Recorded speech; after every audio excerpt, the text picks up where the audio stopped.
الصلاة والسلام على سيدنا مولانا محمد وعلى آله وأصحابه أجمعين وبعد باب قوله تعالى وكان عرشه على الماء وهو رب العرش العظيم وقال أبو العالية استوى إلى السماء ارتفع فسواهن خلقهن وقال مجاهد استوى على العرش على العرش وقال ابن عباس المجيد الكريم الودود الحبيب يقول حميد مجيد كأنه فعيل من ماجد ومحمود من حميدة ওয়াকানা আরশুহু আলাল মাই। আর রসুল ইসলামের বাণী যে আল্লাহ তাআলার আরশ ছিল পানির উপরে, মানে আরশের আগে আল্লাহ কি করেছেন? পানি সৃষ্টি করেছেন। এরপরে বলে সহুয়া রব্বুল আরশিল আজিম, তিনি আরশে আজিমের রব। এই আয়াতটা উল্লেখ করে ইমাম বুখারী রহমতুল্লাহ আলাইহি বোঝাতে চাচ্ছেন যে আরশ হলো মারবুব, আল্লাহ হোসেন রব, আরশ হলো মারবুব, আর যা কিছু মারবুব তা কিছু মাখলুক, সুতরাং আরশ মাখলুক। আর যা কিছু মাখলুক তা কিছু হাদেস, সুতরাং আরশ কি? হাদেস। হাদেস মানে এক সময় ছিল না, পরে এটা আল্লাহ বানাইছেন। তো আরশ কি এক সময় ছিল না, পরে আল্লাহ বানিয়েছেন। সুতরাং আরশকে কেউ যদি কদিম বলে সেটা ভ্রান্ত আকীদা হবে, ঠিক আছে? তো হাদেস এর বহু বচন আছে হাওয়াদেস, যেমন তাবে এর বহু বচন কি? তাওয়াবে। তো হাওয়াদেসুলা আউয়ালা লাহা, কিছু হাদেস আছে যার সূচনা নাই, এরকম একটা ভ্রান্ত আকীদা আছে ইবনে তাইমিয়ার। আমরা বলি না, সব হাদেসেরই আউয়াল আছে, যা কিছু হাদেস তা কিছু সূচনা আছে। কারণ হাদেস মানেই হলো এক সময় ছিল না, পরে বানিয়েছেন, যেটাকে আমরা মাখলুকও বলি অন্য ভাষায়। সুতরাং রব্বুল আরশ দ্বারা উদ্দেশ্য হলো আল্লাহ আরশের রব, মানে হচ্ছে আরশ মারবুব, মাখলুক, হাদেস। সুতরাং আল্লাহ ছিলেন, সবসময় আছেন, থাকবেন, কিন্তু আরশ এক সময় ছিল না, আল্লাহ কী করেছেন? সৃষ্টি করেছেন। এই জন্য আরশের উপরে ওঠা এইটা আল্লাহ তাআলার সিফাত হতে পারে না। আরশের উপর ওঠা আল্লাহর কী হতে পারে না? সিফাত হতে পারে না। কারণ আরশ তো এক সময় ছিল না। আরশ একটা দেহ, একটা জেসেম। আর আল্লাহ তাআলাকে যারা জেসেম বলে তারা জেসেম আলাল জেসেম এরকম একটা কল্পনা করে, যেটা একটা ভ্রান্ত আকীদা। আল্লাহ তাআলা তিনি জেসেম বিশিষ্ট নন, আর আরশ হলো জেসেম। সুতরাং আল্লাহ রাব্বুল আলামিন তিনি আরশের উপরে ওঠা, এই যে যেটা মাখলুকের একটা বৈশিষ্ট্য, সেটা আল্লাহর সামনে যেতে পারে না। তাছাড়া আরশ যেহেতু একসময় ছিল না, তাহলে আরশের উপর ওঠা কিভাবে আল্লাহ তাআলার বৈশিষ্ট্য হয়?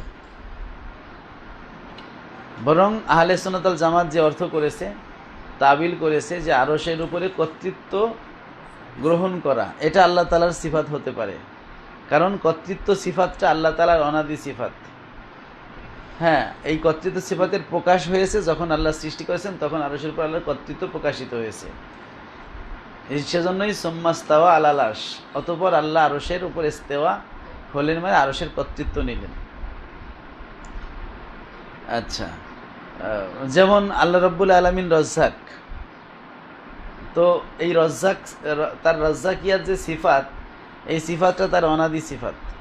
কিন্তু এই সিফাতের প্রকাশ তখনই হয়েছে যখন তিনি কোনো মাখলুককে রিজিক দেওয়া শুরু করেছেন।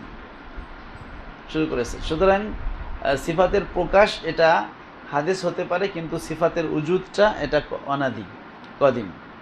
কিন্তু ইস্তাওয়াকে যদি, ইস্তাওয়া আলাল আরশকে যদি কোনো দেহের উপরে উঠা বোঝায়, তাহলে এটা আল্লাহর শানে প্রযোজ্য হয় না, এটা আল্লাহ তাআলার সিফাত হতে পারে না। কারণ আরশ এক সময় ছিল না, তাহলে আল্লাহ রাব্বুল আলামিন ইস্তেওয়া হলেন কিভাবে?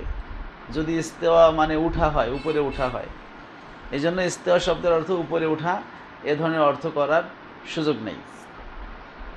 বরং ইস্তাওয়া শব্দের ইস্তাওলা অর্থ যদি করা হয়, যেটা আরবি কবিতার শানে যায়, কবিতার সাথে মিলে, কদ ইস্তাওয়া বিশরুন আলাল ইরাকি মিন গায়রি সাইফিন আও দামিন মুহরাকি, যেখানে ইস্তাওয়া আলা মানে হচ্ছে ইস্তাওলা বা কর্তৃত্ব করা, হ্যাঁ, কর্তৃত্ব করা, ক্ষমতা হচ্ছে গ্রহণ করা, এ ধরনের একটা অর্থ হয়।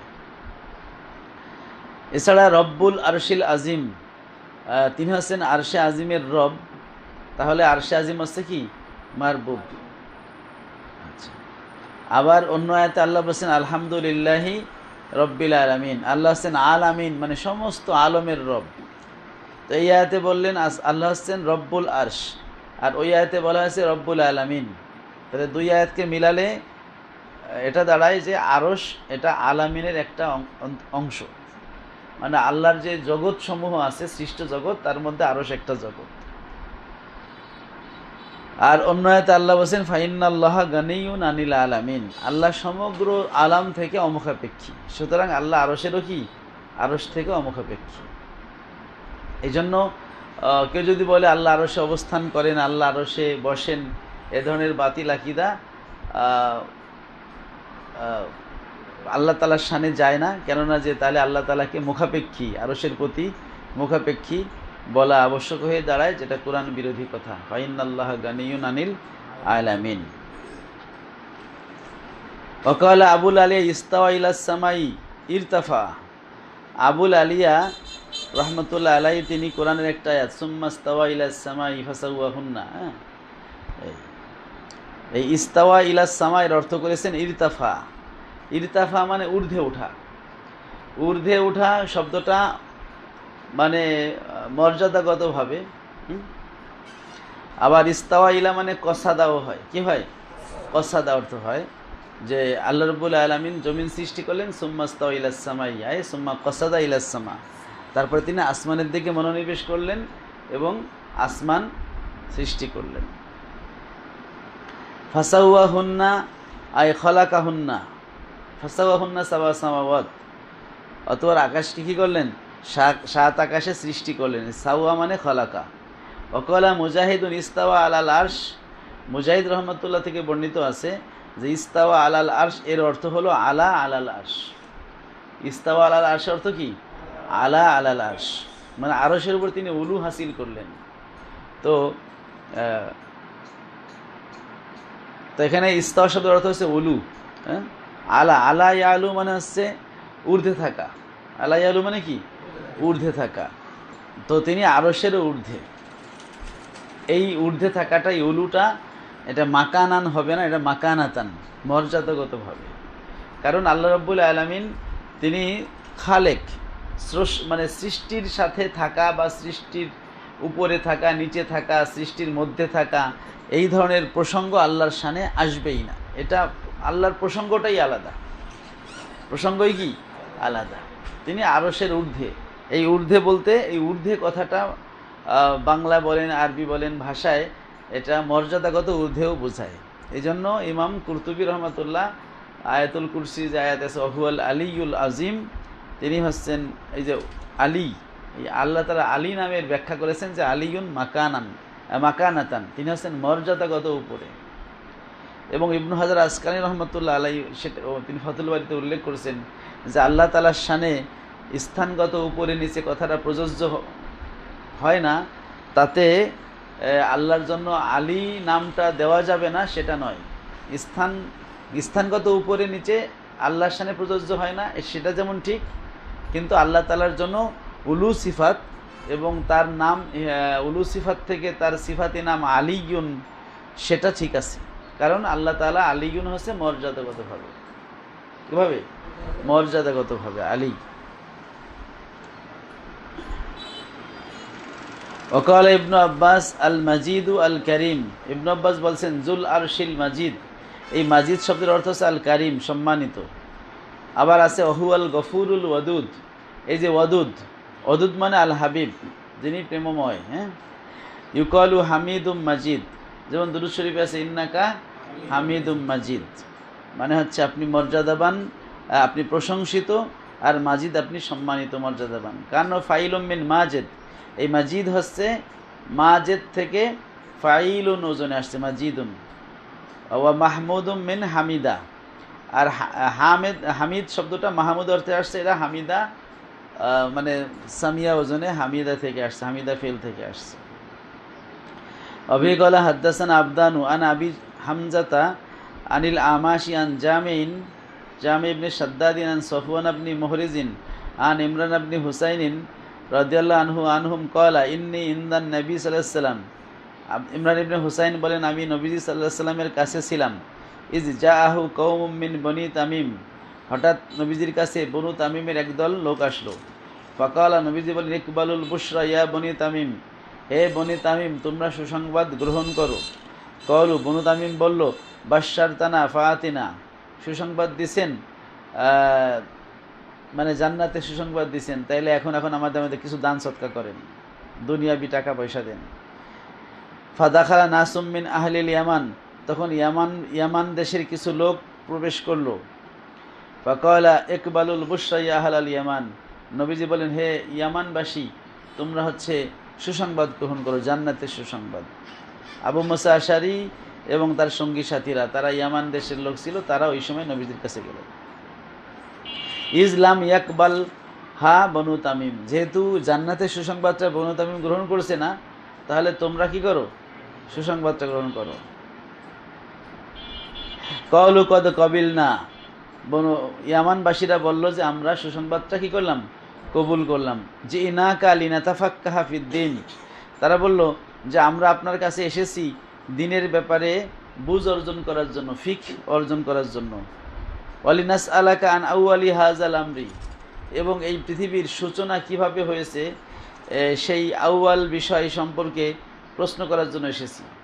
মা কান, এটা কেমন ছিল?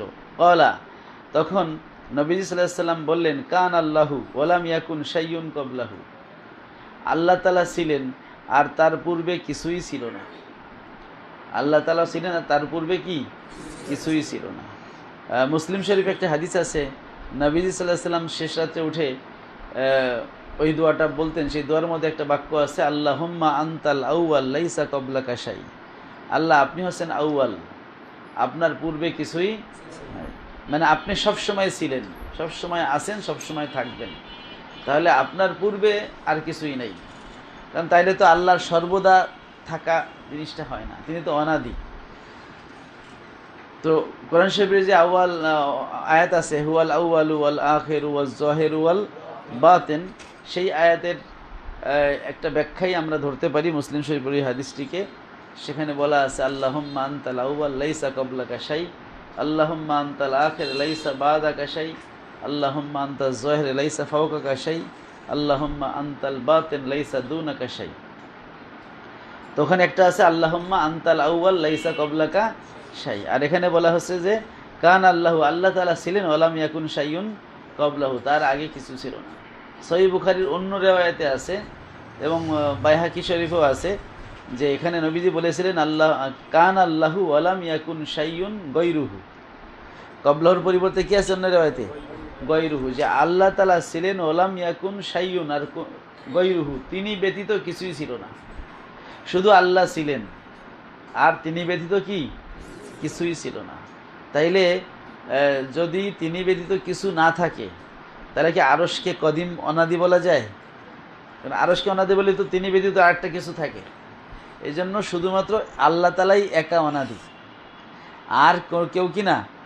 আর মা সেওয়াল্লাহ মাখলুকুন হাদিসুন, আল্লাহ ছাড়া সব কিছুই হাদিস এবং মাখলুক, এইগুলো পরবর্তীতে আল্লাহ তাআলা সৃষ্টি করেছেন। এরপরে বলতেছেন, ওয়াকানা আরশু আলাল মায়ে, আর আল্লাহ তাআলার আরশ আছে কিসের উপরে? পানির উপরে, মানে আরশ তিনি পানির উপর সৃষ্টি করেছেন। এইটার তরজমাতুল বাবের সাথে এইখানে হচ্ছে মিল। সুম্মা খালাকাস সামাওয়াতি ওয়াল আরদ, আসমান আরশ সৃষ্টি করার পরে পরবর্তীতে আল্লাহ আসমান এবং জমিন কি করেছেন? সৃষ্টি করেছেন। এই সাগরের সেই পানি থেকে ফেনা তৈরি হয়ে জমিন তৈরি হয়েছে। এরপরে আসমান এবং জমিন একত্রে মিলিত ছিল, কানা তারাতকান ফাফাতাকনা, এই আসমান জমিন একত্রে ছিল, আল্লাহর হুকুমে বিশাল বিগ ব্যাং হয়ে বিশাল বিস্ফোরণ হয়ে আসমানটা আলাদা হলো। পরে আসমানকে আবার আল্লাহ কি 7টা স্তরে ভাগ করলেন। ওয়াকাতাবা ফিজ যিকরি কুল্লা শাইইন, এবং লাওহে মাহফুজে আল্লাহ সব কিছুই লিখে রাখলেন। যেটা আছে আউয়ালু মা খালাকাল্লাহুল কলম ফাকালা লাহু উকতুব, আল্লাহ প্রথমে কলম সৃষ্টি করলেন, অতঃপর কলমকে বললেন লেখো। তো সে সৃষ্টির সকল তাকদীর আল্লাহর নির্দেশে কি করলো? লাওহে মাহফুজে লিখে রাখলো। ওয়াকুল্লা শাইইন আহসাইনাহু ফি ইমামিম মুবিন। এই ইমাম মুবিন মানে লাহে মাহফুজ। আল্লাহ বলছেন সব কিছু আমি লাহে মাহফুজে লিখে রেখেছি। সুম্মা আতানি রজুলুন, ইমরান ইবনে হুসাইন বলেন তারপর আমার কাছে একটা লোক আসলো। ফাকালা, অতঃপর সে বলল, ইয়া ইমরান আদ্রিক না কাতাকা, ইমরান তোমার উট ধরো। কি ধরো? মানে উটটা যে আনছিল ওইটা আবার ছুটে গেছে, উট ধরো। ফাকাত জাহাবতু, ফাকাত জাহাবাত, উটটা চলে গেছে। ফান তালাক্তু আদলুবুহা, আমি উটটা তালাশ করার জন্য গেলাম। ফাইজা সারাবু ইয়ানকাতি উদুনাহা, তো উটটা এত দূরে চলে গেছে, দেখলাম যে উটের পরে সেই মরিচিকা পড়ে গেছে। মরিচিকা আর উটের মাঝে একটা বিচ্ছিন্নতা তৈরি করেছে। ফাইজা সারাবু ইয়ানকাতি উদুনাহা, যে মরিচিকা কখন পড়ে? যখন দূরে হচ্ছে রোদ পড়ে আর বালুর যেই চিকচিক করে, তা মনে হয় যে পানি, আসলে ওটা পানি না। পিচ ঢালা রাস্তায় মাঝে মাঝে মরিচিকা দেখা যায়। হ্যাঁ, তো এই মানে এত দূর উটটা চলে গেছে যে বালুগুলো সূর্যের তাপে পানির মতো দেখা যাচ্ছে মরিচিকাতে। মরিচিকাটা উটের থেকে আমাকে কি করে দিয়েছে? বিচ্ছিন্ন করে দিয়েছে, মানে এত দূর চলে গেছে। ও আইমুল্লাহে, আল্লাহর কসম, লাওয়াদিত্তু আন্নাহা কদ জাহাবাত ওয়ালা মাকুম, আল্লাহর কসম যদি উটটা চলে যেত আর আমি না উঠতাম তাহলে এটাই আমার জন্য ভালো লাগতো। এখন আমি হাদিসও পাইলাম না, আর ওদিকে উটও চলে গেল দূরে। তো এইখানে যেই বাক্যটা ইমরান ইবনে হুসাইন তিনি বর্ণনা করেছেন সেটা হলো এই জগতের সূচনা কিভাবে হয়েছে, যে আল্লাহ তাআলা ছিলেন, আর কিছুই ছিল না, পরে তিনি পানি সৃষ্টি করেছেন, এরপরে পানির উপরে আরশ সৃষ্টি করেছেন, এরপরে আসমান জমিন বানিয়েছেন, এরপরে লাহে মাহফুজে কী করেছেন? সব কিছু লিখছেন। এইভাবে এই পর্যন্তই আমরা এই হাদিসে জানতে পারি। তো এখানে যেটা বললাম যে ওলাম ইয়াকুন শাইয়ুন কবলাহু, এইটা অন্য রেওয়ায়াত আছে ওলাম ইয়াকুন শাইয়ুন গৈরুহু, যে আল্লাহ ব্যতীত আর কিছুই ছিল না। যেহেতু আল্লাহ ব্যতীত কিছুই ছিল না, এর মানে হলো আরশও ছিল না, পরে আল্লাহ আরশ বানিয়েছেন, যেটা এখানে দেখা যাচ্ছে। তো আরশ যদি আল্লাহ পরে বানান তাহলে আরশকে কি অনাদি বলার সুযোগ আছে? তো এই জন্য আরশকে যদি অনাদি বলার সুযোগ না থাকে, তাহলে আপনি যদি আল্লাহকে সেই আরশে অবস্থানকারী বা আল্লাহকে যদি আপনি আরশে উপবেশনকারী বা সমাসীন বলেন, তাহলে আল্লাহ তাআলার সিফাতের মধ্যে পরিবর্তন বিষয়টা চলে আসে, যেটা আল্লাহর সিফাতে যায় না। তো এর থেকে বাঁচার জন্য লামাজাবিরা আরশকেও কি মানে অনাদি বলতে চায়। তারা বলে হাওয়াদেস লা আউয়াল লাহা, কিছু হাদিস আছে সৃষ্ট কিন্তু এটা অনাদি। তো এটা হচ্ছে একটা পরস্পর বিরোধী কথা, স্ববিরোধী কথা, যে সৃষ্ট হয়ে সে কখনো অনাদি হতে পারে না, হাদিস হয়ে সে কখনো কি হতে পারে না। কারণ হাদিসের সংজ্ঞাই তো যেটা একসময় ছিল না পরে হয়েছে। তো যার সংজ্ঞাই হলো একসময় ছিল না পরে হয়েছে, সে অনাদি হয় কিভাবে? সে অনাদি হতে পারে? এই জন্য হাওয়াদেস লা আউয়াল লাহা, কিছু হাদিস আছে যার আউয়াল নাই, এটা একটা স্ববিরোধী কথা।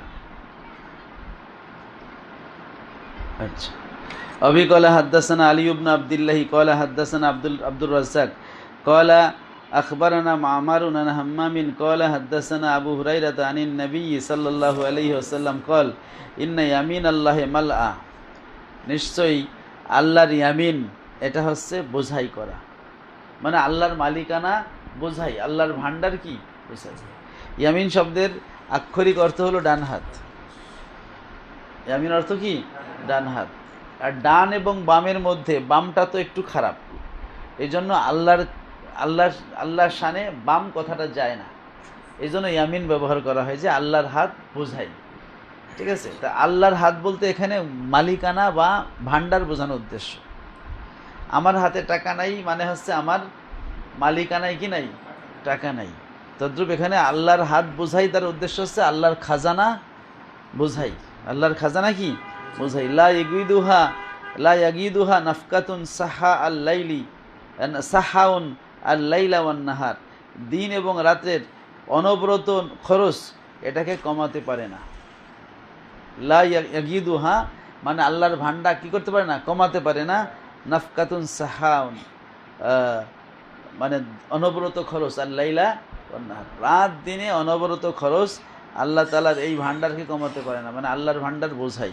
মালা মানে পরিপূর্ণ। আর আইতুম আখবিরুনি, তোমরা বলো, মা আনফাকা মুনজু খালাকাস সামাওয়াতি ওয়াল আরদ, এই আসমান জমিন সৃষ্টির দিন থেকে আল্লাহ কত না খরচ করেছেন। ফাইন্নাহু লাম ইয়ানকুস মা ফি ইয়ামিনিহি, এতে আল্লাহর হাতে যা আছে তা কমে নাই।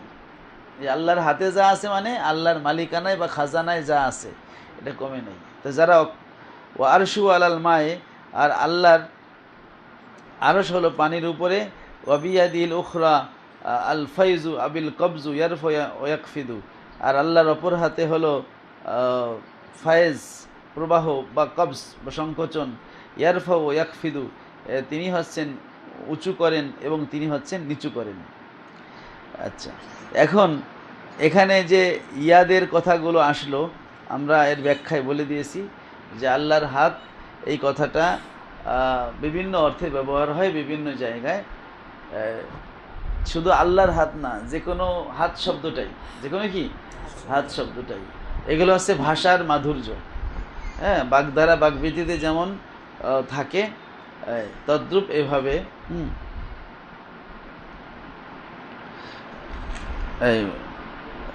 তোমার হাতে দিলাম, তোমার হাতে সুপর্দ করলাম, বা তোমার হাতে দিলাম, দেখে রাখো, এরকম বলে না? তা হাতে মানে কি সবসময়, হ্যাঁ মানে তোমার তত্ত্বাবধানে, তাই না? তত্ত্বাবধানে।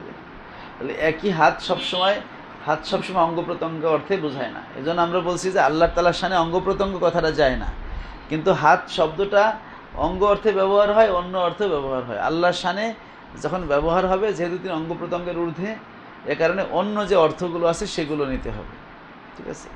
কিন্তু যারা দেহবাদী তারা পাইছি, দলিল পাইছি, এই যে আল্লাহর হাতের কথা আছে, যেটা আমরা বললাম যে শিয়াদের মধ্যে ওই যে বয়ানিয়া, হ্যাঁ, তারা বলে যে আল্লাহ তাআলা মানুষের মতো এরকম তার অঙ্গ প্রত্যঙ্গ আছে এবং তিনি এইভাবে, এই যে শিয়াদের মধ্যে যেই এইগুলো আসছে, এই যে তাসবির আকিদা, এটা ইহুদিদের থেকে আসছে। পরবর্তীতে এইগুলো কাররামিয়ারা, মুসাব্বেহারা বাতিল আকিদা গ্রহণ করছে এবং লামাযহাবিদের মাধ্যমে, এই তাইমি গোষ্ঠীর মাধ্যমে এখন হচ্ছে এটা সারা পৃথিবীতে ছড়িয়ে পড়ছে আবার সেই বাতিল আকিদা। অভি ক্বালা হাদদাসানা আহমদ ক্বালা হাদদাসানা মুহাম্মদ ইবনে আবি বকর আল মুকদ্দমি ক্বালা হাদদাসানা হাম্মাদ ইবনে যায়েদ আন সাবিতিন আন আনাস ক্বালা জাআ যায়েদ ইবনে হারিসা ইয়াশকু।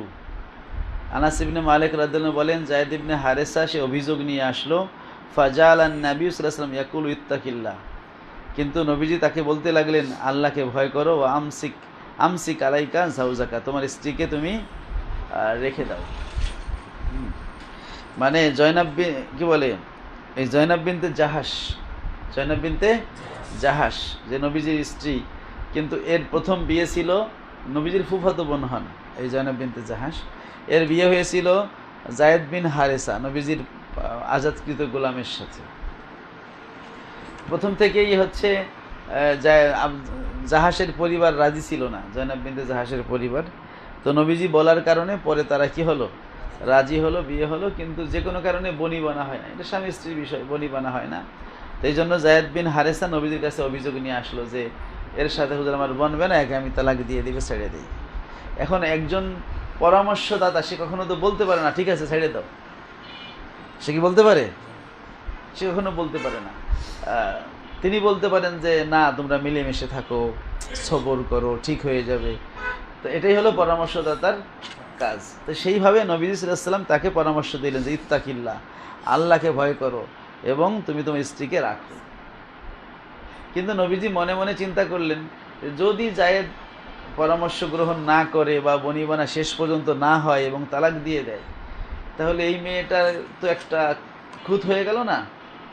তো এই মেয়েটা তো নবীজির কথায় যায়েদ বিন হারেসার সাথে বিয়ে হয়েছে। তো আমি চিন্তা করলাম তাহলে আমি তাকে বিয়ে করব। তো পরবর্তীতে যখন যায়েদ বিন হারেসা তাকে তালাক দিয়ে দিল, নবীজি বিয়ে করলেন। এতে জয়নাব বিনতে জাহাসের যেই ক্ষতি পূরণটা হয়ে গেল, যে এখন নবীর স্ত্রী হয়ে গেছে, সে তার মর্যাদা, যেমন সে বিধবা, কোথাও বিয়ে হবে না এমন টেনশন থেকে সে বেঁচে গেল। কিন্তু মক্কার লোকেরা বলা শুরু করলো যে মুহাম্মদ সাল্লাল্লাহু আলাইহি ওয়াসাল্লাম পালক কি বলে পুত্রবধূ বিয়ে করছেন। তখন কিন্তু নাজিল হয়েছিল মা কানা মুহাম্মাদুন আবা আহাদিম মির, যে মুহাম্মদ সাল্লাল্লাহু আলাইহি ওয়াসাল্লাম তোমাদের কোনো পুরুষের পিতা না, সুতরাং যায়েদ বিন হারেসার পিতা না। সে যায়েদ বিন হারেসা তার আজাদকৃত গোলাম, তিনি সন্তানের মতো তাকে দেখেন, তাতে কিন্তু আপন সন্তান হয়ে যায় না, আর আপন পিতাও হয়ে যায় না। এজন্য বলছে উদুহুম লি আবাইহিম, এরকম জায়েদ বিন মোহাম্মদ বলে আরবের লোকেরা ডাকতে, বলছে না, তার বাপের নামে ডাকবা, যে তার আসল বাপ তার নামে তাকে ডাকতে হবে। সুতরাং জায়েদ বিন মোহাম্মদ বলা যাবে না, জায়েদ বিন হারেসা। তো কলা রসুল্লাহ সাল্লাম লাউকানা রসুল্লাহ, রসুল পাক সাল্লাম বলেন লাউকানা রসুল্লাহ সাল্লাম কাতেমান শাইয়ান, যদি নবীজি কোরআনের কোনো আয়াত গোপন করতেন, লাকাতামা হাজিল আয়াত, তাহলে এই আয়াতটা গোপন করতেন। মানে এই যে জয়নাব বিনতে জাহাসের এই বিয়ে সংক্রান্ত আয়াতটা কি করতেন? এটা একটা লজ্জার বিষয় না, কারণ আল্লাহ তো ফাঁস করে দিচ্ছে। কলা ওয়াকানাত তাফখারু আলা আজওয়াজিন নবী সাল্লাল্লাহু আলাইহি ওয়াসাল্লাম, জয়নাব বিনতে জাহাস সে নবীর অন্য স্ত্রীদের উপরে গর্ব করে বলতো, জাওয়াজা কুন্না হালি কুন্না, তোমাদেরকে বিয়ে দিয়েছে তোমাদের পরিবার। আর জয়নাব বিনতে জাহাসকে নবীর সাথে বিয়ের ব্যবস্থা করে দিয়েছেন আল্লাহ। বলছে ওয়াজাওয়াজানি আল্লাহু মিন ফাওকি সাবি সামাওয়াত, আর আল্লাহ তাআলা আমাকে 7 আসমানের উপর থেকে কি করেছেন? বিয়ে করাই দিয়েছেন। ওয়ান সাবিতিন তুকফি ফি নাফসিকা মাল্লাহু মুবদিহি ওয়া তাকশান নাস নাযালাত ফি শানি যায়নাব ওয়া যায়েদ ইবনে হারেসা। হযরত সাবিত আল বুনানি থেকে বর্ণিত আছে, কোরআনের যে আয়াতটা আছে তুকফি ফি নাফসিকা, আপনার মনে মনে যেই জিনিসটা আপনি গোপন রাখতেছেন, যে যদি জায়েদ তাকে তালাক দিয়ে দেয় তাহলে ক্ষতিপূরণ হিসেবে আমি বিয়ে করব, এই যে কথাটা আপনি গোপন রাখতেছেন, মাল্লাহু মুবদিহি, যেটাকে আল্লাহ প্রকাশ করে দিচ্ছেন। ওয়া তাকশান নাস, আপনি মানুষকে ভয় করতেছেন, যে বিয়ে করতে চাইলে আবার মানুষে বলবে পুত্রবধূ বিয়ে করছে অমুক তমুক, কিন্তু আল্লাহ হাক্কু আন তাকশাহু, আল্লাহকে ভয় করাও আল্লাহ হকদার বেশি। এই আয়াতের মধ্যে আল্লাহ তাআলা সেই নবীজির মনের কথাটাই ফাঁস করে দিলেন। বলছে নাযালাত ফি শানে যায়নাব ওয়া যায়েদ ইবনে হারেসা, এই আয়াতটা জয়নাব বিনতে জাহাস এবং যায়েদ বিন হারেসার ওই বিয়ে সংক্রান্ত বিষয়ে নাজিল হয়েছিল। এখানে ওই যে সাবি সামাওয়াত, ওই যে 7 আসমানের উপর থেকে আল্লাহ হচ্ছে বিয়ে পড়াই দিয়েছেন। এখন এটা দেখে কারো এই চিন্তা করার সুযোগ নেই আল্লাহ মনে হয় 7 আসমানের উপরে থাকেন, এটা চিন্তা করার, কারণ আল্লাহ তাআলা তিনি তার মাখলুকের ভিতরে থাকেন না। তা আসমান কি আল্লাহর মাখলুক না? তো 7 আসমানের উপর থেকে বিয়ে পড়াইছেন, মানে 7 আসমানের উপর থেকে কোরআন নাজিল করে বিয়ে করাইছেন, কারণ বিয়েটা তো কোরআনের মাধ্যমে হয়েছে। তা কোরআন থাকে কোথায়? লাউহে মাহফুজে, তাই না? আর লাউহে মাহফুজটা কোথায়? 7 আসমানের উপরেই তো লাউহে মাহফুজ। যেহেতু 7 আসমানের উপরে হচ্ছে সিদরাতুল মুনতাহা, সিদরাতুল মুনতাহার উপরে হচ্ছে আরশে মুআল্লা, আরশে মুআল্লার ডান পাশে হলো কি? লাউহে মাহফুজ। তাহলে লাউহে মাহফুজটা কি? 7 আসমানের উপরে। সেটাই বলছে 7 আসমানের উপর থেকে আল্লাহ বিয়ে পড়াইছেন, মানে 7 আসমানের উপর থেকে কোরআন নাজিল করে আল্লাহ কি করেছেন? আমার বিয়েটা দিয়ে দিয়েছেন। এর মানে আল্লাহ তাআলা 7 আসমানের উপরে থাকে এইটা বলার কোনো সুযোগ নাই, কারণ সহি আকীদা হলো বা অকাট্য দলিল দ্বারা প্রমাণিত আকীদা হলো আল্লাহ তাআলা স্থান কাল পাত্রের ঊর্ধ্বে। তো যেমন আরশ একটা স্থান, আরশে আল্লাহ অবস্থান করেন, এই কথা বলা যেমন জায়েজ নেই, তদ্রূপ আসমানও একটা স্থান, আল্লাহ তাআলা আসমানে থাকেন এরকম কথা বলার সুযোগ নেই। বলবেন তাহলে কোরআন শরীফে আছে আমিনতুম মান ফিস সামাই, আছে না? আইয়াকসিফা বিকুমুল আরদ, আমিনতুম মান ফিস সামা, আকাশে যিনি আছেন তোমরা কি তার থেকে নিজেদেরকে নিরাপদ মনে করো? আবার হাদিসে আছে ইরহামু মান ফিল আরদ ইয়ারহামুকুম মান ফিস সামা, জমিনের মধ্যে যারা আছে তাদেরকে তোমরা দয়া করো, আকাশে যিনি আছেন তিনি তোমাদের কি করবেন? দয়া করবেন। তাহলে এই হাদিস এবং কোরআন দ্বারা তো বোঝা গেল আল্লাহ আকাশে থাকে, তাই না? আমরা বলবো যে যারা আল্লাহ তাআলাকে স্থানের মধ্যে অবস্থান করার কথা বলে তারা কেউ বলে না আল্লাহ আকাশে থাকে, তারা বললে আল্লাহ আরশে থাকে। আর আরশ আর আকাশ তো এক না, আকাশ তো নিচে, আরশ তো উপরে।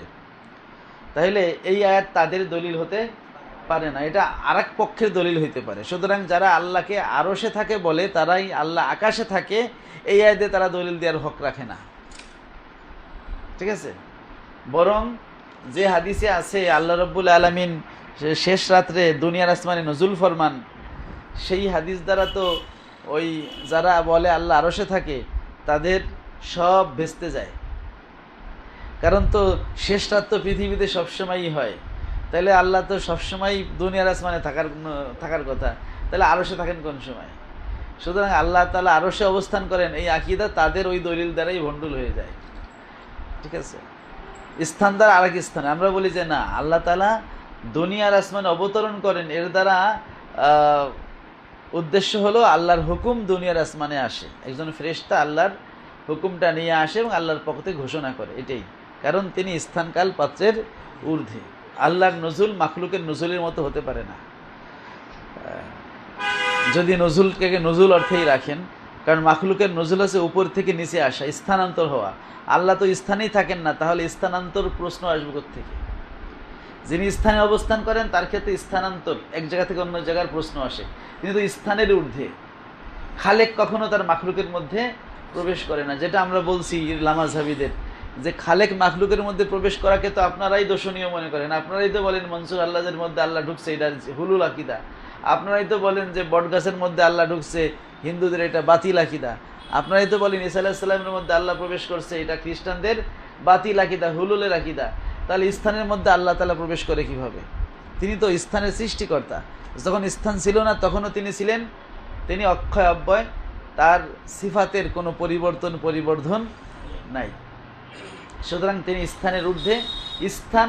স্থানের ভিতরে বা বাইরে এই ধরনের প্রশ্ন আল্লাহ তাআলার শানে করাই যাবে না, এই ধরনের প্রশ্নই কি, কারণ তিনি তো এর অন্তর্ভুক্তই না, তিনি তো এর অন্তর্ভুক্তই না, তাহলে তাকে নিয়ে এখানে তো প্রশ্ন উঠানোর কোনো সুযোগই নাই। তাহলে এর অর্থ হবে কি? তাহলে এর অর্থ হচ্ছে আল্লাহ রাব্বুল আলামিন ৭ আসমানের উপর থেকে আমাকে বিয়ে দিয়েছেন, মানে হচ্ছে ৭ আসমানের উপর থেকে কোরআন নাজিল করে আমার বিয়ের ঘোষণা দিয়েছেন, কারণ কোরআনটা ৭ আসমানের উপর থেকে নাজিল হয়। তার মানে হচ্ছে যে আমিনতুম মান ফিস সামা, এর তাফসিরে লিখছে আমিনতুম মান ফিস সামায়ে কুদরাতুহু, আসমানে যার ক্ষমতা চলে তোমরা কি তার ব্যাপারে নিজেদেরকে নিরাপদ মনে করো? অথবা মানফিস সামা দ্বারা ফেরেশতা উদ্দেশ্য, যে আল্লাহর যে বাহিনী, আল্লাহর যে সৈনিক, তারা তো আসমানে থাকে, ফেরেশতারা থাকে কোথায়? আসমানে। তো তোমরা আল্লাহর সেই বাহিনী থেকে তোমরা নিজেদেরকে নিরাপদ মনে করতেছো? আর হাদিসে যে অর্থ আমে কি বলে, ইরহামু মান ফিল আরদ ইয়ারহামুকুম মান ফিস সামা, যে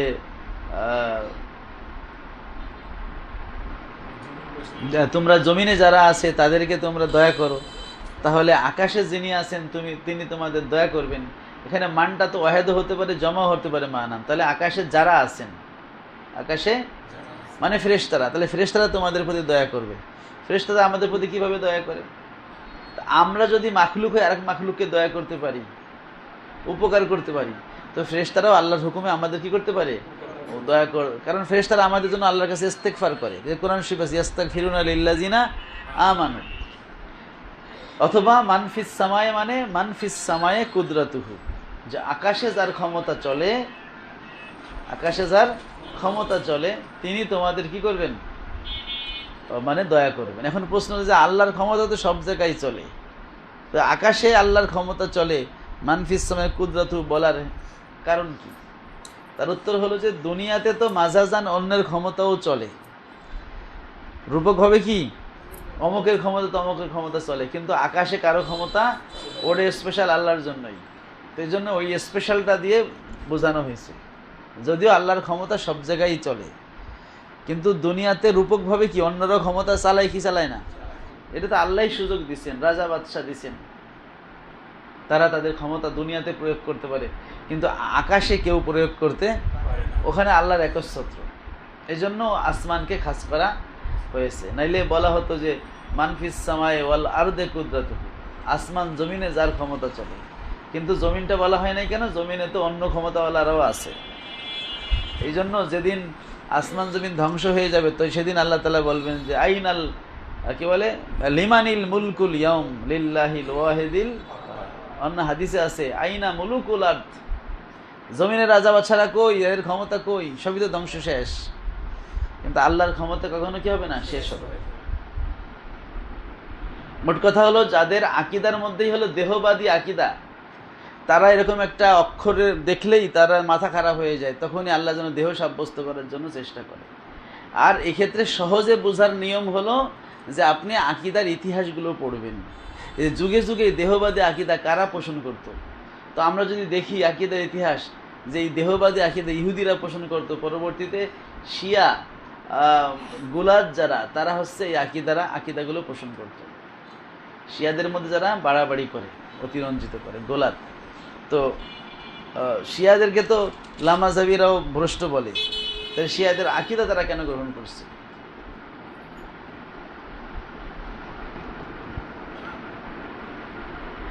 এখন তারা আবার আমাদেরকে বলে যে আপনারাও তো মাঝে মাঝে মুতাজিলাদের আকিদা পোষণ করেন। আমরা বলি না, মুতাজিলার আকিদা আমরা পোষণ করি না। মানে এই যে ইস্তাওয়া আলাল আরশের অর্থ ইস্তাউলা, এটা আমরা যেমন করেছি, মুতাজিলারাও এইটাকে সমর্থন দিছে।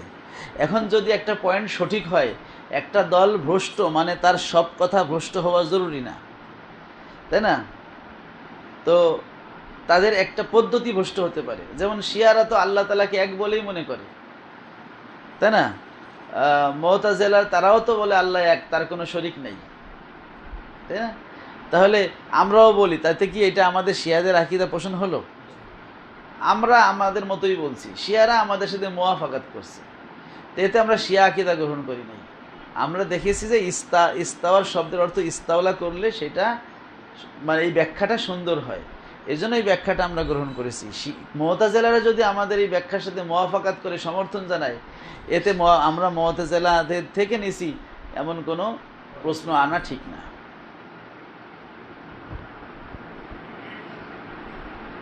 দেখতে হবে ওইটা বৈধ কিনা, ওইটা সঠিক কিনা, ঠিক আছে? সুতরাং আল্লাহ তাআলার জন্য দেহবাদী আকিদা সাব্যস্ত করা কোনো কালেই আহলে সুন্নাত ওয়াল জামাতের আকিদা ছিল না। এই জন্য লামাজাবিরা আগেহেরা, লামাজাবি আমরা বলি তাদেরকে, তারা আগে সালাফি দাবি করত, ঠিক আছে? এখন দেখা যায় সালাফি মানুষ বুঝে না, খায় না, এখন তারা আহলুস সুন্নাত দাবি শুরু করছে তাদের বই পুস্তকে, এবং এই বেশি দিন না, এই হয়তো 20-25 বছর হইল, তাদের বই পুস্তকে এবং ওয়েবসাইটে, ইন্টারনেটে তারা নিজেকে আহলুস সুন্নাত দাবি করে। কিন্তু আহলে সুন্নাত এটা তাদের একটা মিথ্যা দাবি। কোনো কালেই আহলুস সুন্নাত ওয়াল জামাত তারা হচ্ছে এই ভ্রান্ত আকিদার পোষণ করেনি, যে ভ্রান্ত আকিদা তারা এখন ছড়াচ্ছে। এটা তো কাররামিয়া, মুজাসসিমা, শিয়া মুজাসসিমাদের সেই বস্তা বসা বাতিল আকিদা তারা নতুন মোড়কে দিতেছে, আর মানুষ না বুঝে সেটা ধরতেছে। কারণ ওইগুলো তো সহজ, এই দেখো আর রহমান আল্লাহর আরশে ইস্তাওয়া, আল্লাহ আরশে বসে আছে, নাউজুবিল্লাহ। এই দেখো হচ্ছে ইয়াদুল্লাহ ফাওকা আইদিম, আল্লাহর হাত আছে। হায় রে কপাল!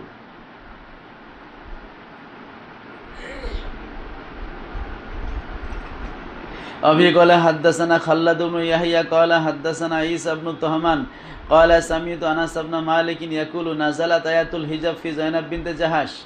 আনাস ইবনে মালিক বলেন, পর্দার আয়াত নাজিল হয়েছে জয়নাব বিনতে জাহাশ এর ঘটনাকে কেন্দ্র করে। ফাআতআমা আলাইহা ইয়াউমাইজিন খুবজান ওয়া লাহমান। জয়নাব বিনতে জাহাশের অলিমায় নবীজি খাবার খাওয়াইছিলেন কি? রুটি এবং গোশত। ওয়াকানাত তাফখারু আলা নিসাইন নবী। জয়নাব বিনতে জাহাশ নবীর অন্য স্ত্রীদের উপর গর্ব করে বলতেন, ওয়াকানাত তাকুলু, তিনি বলতেন, ইন্নাল্লাহ আনকাহানি ফিস সামা, আল্লাহ আকাশে আমার বিয়ে কি করেছেন? বিয়ে করাইছেন। মানে আমার বিয়ের যেই চুক্তিটা বা বিয়ের যেই ইজাব কবুল, এইগুলো আর দুনিয়ায় লাগে নাই। আল্লাহ আয়াত নাজিল করেছেন যে সে আপনার স্ত্রী, বাস শেষ। কারণ হালাল হারামের দায়িত্ব তো আল্লাহর। তো আল্লাহ যদি তাকে বিয়ে করায় দেয় কোরআনের আয়াত নাজিল হয়ে, তাহলে তো আর কোনো এই সমস্ত সাক্ষী মাক্ষী কোনো প্রয়োজন নাই। এখন এই যে ইন্নাল্লাহ আনকাহানি ফিস সামা, আল্লাহ আমাকে আকাশে বিয়ে করাইছেন, এটার দ্বারা একথা বোঝার কোনো সুযোগ নেই যে আল্লাহ আকাশে থাকেন ওইখানে, না। আল্লাহ তাআলা তিনি কোনো স্থানে অবস্থান করেন না। আকাশে বিয়ে করাইছেন, এর দ্বারা উদ্দেশ্য হলো আকাশ থেকে কোরআন নাজিল করে সেই কোরআনের মধ্যে বিয়ের ফয়সালা আল্লাহ দিয়ে দিয়েছেন। আর আয়াতুল হিজাব নাজিল হয়েছে ওনার শানে বলতে 14 হিজরিতে যখন বিয়ে হয়, তখন হচ্ছে রাসূল সাল্লাল্লাহু আলাইহি ওয়াসাল্লাম ওলিমার আয়োজন করেন। এখন নতুন বউ সবাই দাওয়াত খাইয়ে মানে বসে বসে গপ্প করে। নবীজি একবার ঘুরে, নবীজি বেরোয় গেলেন, যে আমি বেরোয় গেলে মানে ওরা বেরোয় যাবে। ঘুরে ফিরে আবার আসলেন, দেখেন যারা গপ্প করে। তখন আল্লাহ নাজিল করেন, ওয়াইজা তায়ামতুম ফান্তাশিরু, খাওয়া দাওয়া শেষ হলে তোমরা সবাই বের হয়ে যাও। কারণ একটা নতুন বউ, তার সাথে তো একজন স্বামী, তার তো দেখা করার বিষয় আছে, কথাবার্তার বিষয় আছে। এখন অন্যরা থাকলে তো সেটা সম্ভব না। তো জয়নাব বিনতে জাহাশ রাদিয়াল্লাহু বিয়ের পর থেকে হলো পর্দার আয়াত। এর আগেই উমারে ফারুক রাদিয়াল্লাহু আনহু তিনি প্রস্তাব দিয়েছেন নবীজিকে, ইয়া রাসূলুল্লাহ আপনার স্ত্রীদেরকে পর্দায় রাখেন, তারা মাঝে মাঝে হচ্ছে অন্যদের মতো বাইরে যায় আছে ইস্তেঞ্জা করার জন্য। মানে আরবদের তো ঘরের মধ্যে কি ছিল না, বাথরুম ছিল না, ওই দূরে পাহাড়ের পিছনে অথবা টিলার পিছনে গিয়ে এক বদনা পানি নিয়ে যায় ইস্তেঞ্জা করে আবার ফিরে আসতে হতো। আর ওই দেশের খাবার দাবার তো এমন না যে পাতলা পায়খানা হয়, তাই না? আমাদের দেশে তো আমরা খাই ভাত, এই জন্য আমাদের পায়খানা পুয়খানাও পাতলা হয়, মাঝে পেটের সমস্যা হয়। তো ওই দেশে সেই সমস্যা নাই, তারা তো খায় হলো খেজুর, খায় হলো রুটি, সব শুকনা খাবার। তো যাই হোক, পরবর্তীতে নবীজি স্ত্রীদের জন্য কি করলেন, ঘরের পাশেই বেড়া টেড়া দিয়ে ইস্তেঞ্জাখানার আয়োজন করলেন। তো উমর রাদিয়াল্লাহু আনহুর যে মুওয়াফাকাতগুলো, যে উনি প্রস্তাব দিয়েছেন, পরে ওই প্রসঙ্গে আয়াত নাজিল হয়েছে, এমন 22টা মুওয়াফাকাত সুয়ুতী রহমতুল্লাহ আলাইহি উল্লেখ করছেন। তার মধ্যে মাকামে ইব্রাহিমে নামাজ পড়া, হ্যাঁ, এবার পর্দার আয়াত ইত্যাদি আছে। অবি কলা হাদ্দাসানা আবুল ইয়ামান কলা আখবরনা শুআইবুন কলা হাদ্দাসানা আবু জিনাদ আনিল আরাজি আন আবি হুরায়রা আনিন নবী সাল্লাল্লাহু আলাইহি ওয়াসাল্লাম কল ইন্নাল্লাহা লাম্মা কদাল খলকা, নিশ্চয়ই আল্লাহ রাব্বুল আলামিন লাম্মা কদাল খলকা, যখন তিনি সৃষ্টি সম্পন্ন করলেন, কাতাবা ইনদাহু ফাওকা আরশিহি, তিনি তার কাছে আরশে এর উপরে লিখে রাখলেন, ইন্না রাহমাতি সাবাকাত গাদাবি, নিশ্চয়ই আমার রহমত আমার রাগের উপরে কি হবে, প্রাধান্য পাবে। এই বিষয়টা আল্লাহ তাআলা তার কাছে আরশের উপর লিখে রাখলেন। এর দ্বারা উদ্দেশ্য হলো লাউহে মাহফুজে লিখে রাখলেন। লাউহে মাহফুজটা আরশের উপরে ডান পাশে আল্লাহ সেট করেছেন। তো ইনদাহু মানে আল্লাহর কাছে, এটার দ্বারা স্থান বোঝার কোনো সুযোগ, আর বান্দা যেমন ধারণা করে আমি সেই ধারণার কাছে। তার ধারণা কি কোনো জায়গা?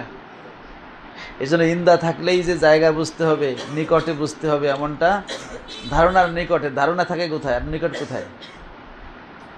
এই জন্য আল্লাহ তাআলা যেহেতু স্থানকাল পাত্রের ঊর্ধ্বে, তার শানে এ ধরনের শব্দ ব্যবহার হলে তখন ওই স্থানকাল পাত্রের অর্থ হবে না, অন্য দ্বিতীয় অর্থটা সেটা নিতে হবে।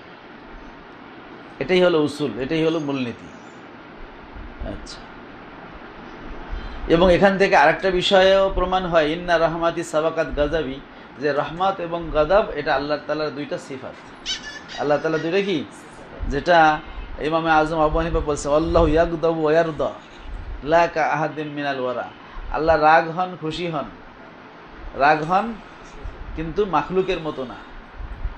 মাখলুকের রাগ খুশি দ্বারা উদ্দেশ্য কি, রাগ হলো গালিয়ানুন নফস, তার মনের মধ্যে চলে যাওয়া, হ্যাঁ, টকবক করা, এটা রাগ। যেটা মুখে হচ্ছে রাগের প্রকাশ হয়, কিছু এনফিয়াল, কিছু প্রতিক্রিয়া প্রকাশ পায়। তো আল্লাহ তাআলার শানে রাগ বলতে এটা উদ্দেশ্য না। হ্যাঁ, রাগের যদি এটাই হাকিকি অর্থ হয়, এটা আল্লাহর ক্ষেত্রে প্রযোজ্য না। তাহলে প্রতিশোধ গ্রহণ করা তার শত্রুদের থেকে, এটা। আর খুশি বলতে উদ্দেশ্য হলো আল্লাহ রাব্বুল আলামিনের বন্ধুদের প্রতি খুশি থাকা তথা তাদের নেয়ামত দান করা।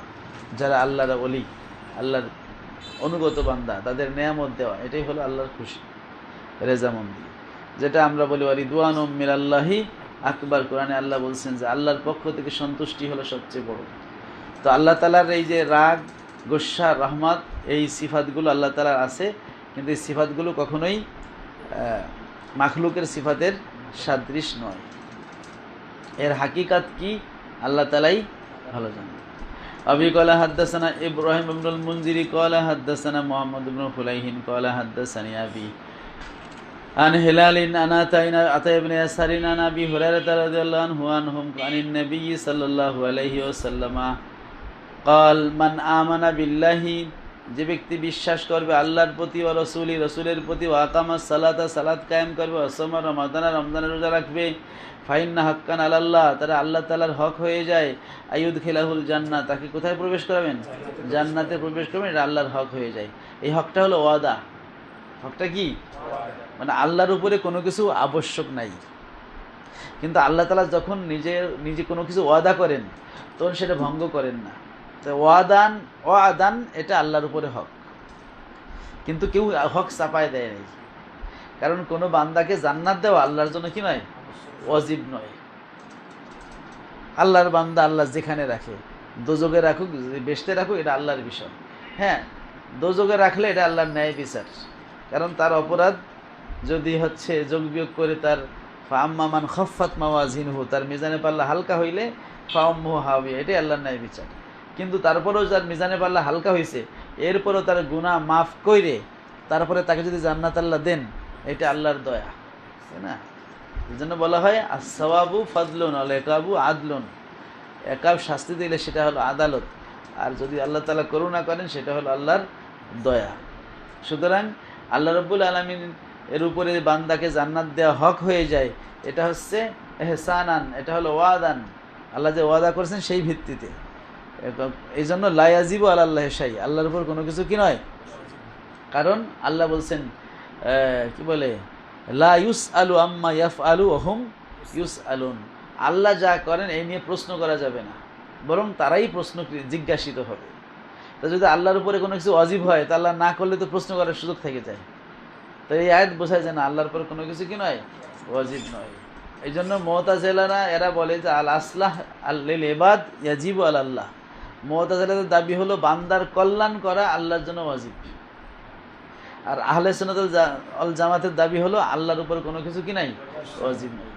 যদি আল্লাহর বান্দার কল্যাণ করা আল্লাহর জন্য ওয়াজিব হয়, তাইলে আল্লাহ তাআলা কোনো গরিব কাফের সৃষ্টি করতেন না, কারণ গরিব কাফের মানে দুনিয়াতেও অকল্যাণ, আখেরাতেও কি, কারণ গরিব মানে দুনিয়াতে সমস্যা, আর কাফের হলে আখেরাতে সমস্যা। তাহলে তো আল্লাহ তাআলা এর কোনো কল্যাণই করলেন না, তাহলে তো আল্লাহর ওয়াজিব তরক হয়ে যায়। এই জন্য আমরা বলবো যে না, বান্দার কল্যাণ করা আল্লাহর ওয়াজিব না, কিন্তু আল্লাহ যদি বান্দার কল্যাণ করেন সেটা আল্লাহর করুণা, দয়া। এরপরে বললেন যে তাকে জান্নাতে দেওয়া আল্লাহ তাআলার হক হয়ে যায়, এর ওয়াদা হিসেবে, এহসান হিসেবে। হাজারা ফি সাবিলিল্লাহ জালাসা ফি আরদিহি, সে আল্লাহর রাস্তায় হিজরত করুক অথবা তার বাড়িতে বসে থাকুক, আল্লাতে উলিদা ফিহা, যেই এলাকায় সে, যেই জমিনে সে জন্ম নিয়েছে। ক্বালু ইয়া রাসূলুল্লাহ আফালা নুনাব্বিউন নাস, সাহাবারা বলল হুজুর এই কথা কি মানুষদেরকে আমরা সংবাদ জানিয়ে দিব না? বিজালিকে প্রসঙ্গে ক্বালা ইন্না ফিল জান্নাতি মিয়াতা দারজাতিন, নবীজি বলেন না, জান্নাতে 100টা স্তর আছে। কয়টা স্তর আছে? 100টা স্তর আছে। আদাহাল্লাহু লিল মুজাহিদিনা ফি সাবিলিল্লাহ, এই স্তরগুলো আল্লাহ রাস্তায় যারা জিহাদ করে তাদের জন্য হচ্ছে নির্মাণ করেছেন। কুল্লু দারজাতাইনি মা বাইনাহুমা কামা বাইনাস সামাই ওয়াল আরদ, প্রত্যেক 2টা স্তর, এর মধ্যে পার্থক্য হলো আসমান এবং জমিনের মধ্যে যত পার্থক্য এত। তাহলে 100টা স্তর কত দূরে অবস্থিত। তাহলে আচ্ছা, ফাইজা সাআলতুমুল্লাহ ফাসআলুহুল ফিরদাউস, তোমরা যদি আল্লাহর কাছে কিছু চাও তাহলে জান্নাতুল ফিরদাউস চাও। ফাইন্না আওসাতুল জান্নাত ওয়া আলাল জান্নাত, সেটা হলো সর্বোৎকৃষ্ট এবং সবচেয়ে উপরের জান্নাত। ওয়া ফাওকাহু আরশুর রহমান, আর জান্নাতুল ফিরদাউসের উপরে হলো আল্লাহর আরশ। অমিনহু তাফজুরু আনহারুল জান্নাহ, আর আরশ থেকেই জান্নাতের নহরগুলো প্রবাহিত হয়। তাহলে আল্লাহ তাআলা যে আরশ সৃষ্টি করেছেন, আরশুর রহমান মানে আল্লাহর আরশ। তো আল্লাহর আরশ মানে কি? আল্লাহ ওখানে বসেন, এর উদ্দেশ্য? আল্লাহর যে আরশটা সৃষ্টি করেছেন ওইটা হচ্ছে একটা জায়গায় তো রাখছেন, সেটা হচ্ছে জান্নাতের উপরে, জান্নাতের উপরে। জান্নাতুল ফেরদাউস সবচেয়ে উপরের জান্নাত, তার উপরে হচ্ছে আরশ। মানে কোনো কিছুই আরশের উপরে নাই, সব কিছু কি আরশের অধীনে, আরশের নিচে। আরশ হলো সবচেয়ে উপরের মাখলুক।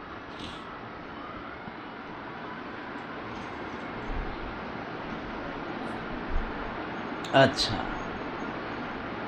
अभी कला हदसना कोई गला याहया इब्न जाफरिन कला हदसना अबू मुआविया अनिल आमाश अन इब्राहिम हुवा तैमी अन अबीही अन अबी जर्रिन कला, আবু যর গেফারি রাদিয়াল্লাহু থেকে বর্ণিত, কলা তিনি বলেন, দাখালতুল মসজিদ, আমি মসজিদে ঢুকলাম, আর রাসূলুল্লাহ জালিসুন, রাসূলুল্লাহ সাল্লাল্লাহু আলাইহি ওয়াসাল্লাম তখন বসেছিলেন। ফালাম্মা গরাবাতিশ শামস, যখন সূর্য ডুবে গেল, কলা ইয়া আবা যর, নবীজি বলেন, হে আবু যর, হাল তাদরি, তুমি কি জানো, আইনা তাযহাবু হাযিহি, এই সূর্য ডোবার সময় কোথায় যায়? কলা, নবী, সে বলল, কুলতু, আমি বললাম, আল্লাহ রাসূলু আলামু, আবু যর বলল, আমি বললাম, আল্লাহ এবং তার রাসূল ভালো জানেন। কলা ফাইন্না তাযহাবু, নবীজি বলেন, সূর্য চলে যায়। ফাতাস্তাজিনু ফিস সুজুদ, সে আল্লাহকে সাজদা করার অনুমতি চায়। ফায়ুজানুলাহা ফিস সুজুদ, তাকে সাজদার অনুমতি দেওয়া হয়। ওয়াকানা ও কান্না কদ কিল আলাহা ইরজি, কেমন যেন আল্লাহ তাকে বলা হয় তুমি ফিরে যাও, মিন হাইসু জিতে, যেখান থেকে এসেছো, ফাতাদলু মিন মাগরিবিহা, অথবা এভাবে সে একদিন কী হবে, পশ্চিম থেকে উদিত হবে ওই কিয়ামতের আগে, তওবা দেওয়া যখন বন্ধ হবে। সুম্মা করা জালিকা মুস্তাকারুল্লাহা, তারপরে নবীজি তেলাওয়াত করলেন, এটা হচ্ছে সূর্যের কি মুস্তাকার, জালিকা মুস্তাকারুল্লাহা ফি কেরাতি আবদুল্লাহ, আবদুল্লাহ মাসুদের কেরাতে এভাবে আছে জালিকা মুস্তাকারুল্লাহা। আর আমরা পড়ি ওয়াশামসু তাজরি লি মুস্তাকারিল্লাহা। এই আজান দিছে, এইটুকু থাক। হ্যাঁ।